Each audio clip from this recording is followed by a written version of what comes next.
As we conclude our violence crisis series, it's a crime that happens behind closed doors, but law enforcement say is making up a much bigger portion of the city's overall violent crimes. I'm Veronica Morley, your senior reporter. Domestic violence related homicides have remained flat over the last 3 years, and law enforcement officials are hoping to take what they've learned through the city's gun violence reduction strategy and make a difference.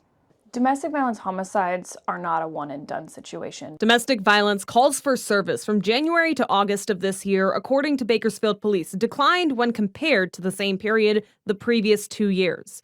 And yet the number of cases overall has increased, suggesting that while fewer incidents are being called in, a greater proportion are resulting in formal reports. It's really causing us to start to dig a little bit deeper and figure out what are some of the trends that we're seeing. Assistant Police Chief Brent Stratton said the department averages nearly 3,000 domestic violence cases a year. Last year, BPD saw 5 domestic violence-related homicides. So far this year, they're on track to see a similar number, with 3 already. With other types of homicides decreasing, law enforcement now see domestic violence making up around a quarter of their total homicides. What are things that we might be able to do from a prevention standpoint to prevent these things from ever occurring? We know that there's going to be numerous leading up events to what could be a very physical or violent interaction. CEO of the Open Door Network, Lauren Skidmore, said a shift is taking place when it comes to domestic violence nationwide. That's why she and police are looking back at some of our local cases like 36-year-old Crystal Acevedo. On August 8th of last year, Acevedo died from injuries to her head.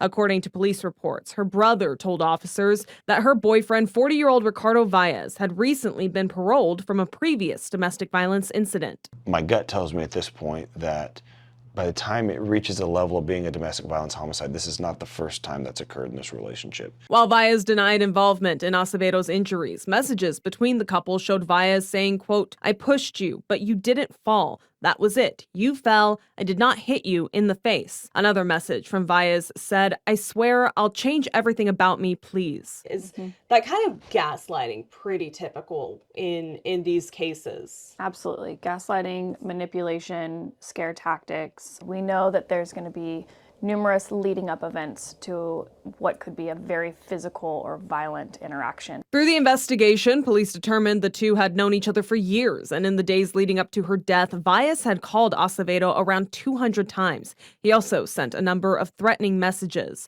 According to documents, a video recorded by Acevedo showed her saying she was, quote, "super scared" of Valles and reached out to a medium for help.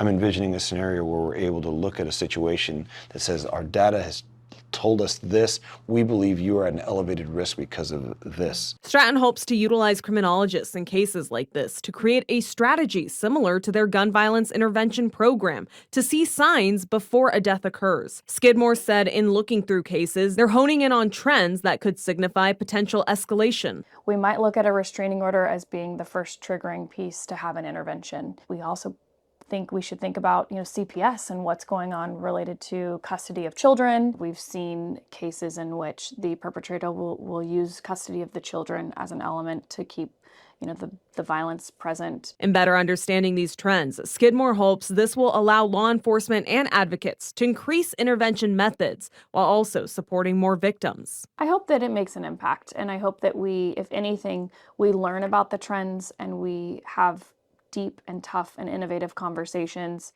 And with October marking Domestic Violence Awareness Month, Stratton said he hopes that utilizing data and community partnerships will help turn research into prevention.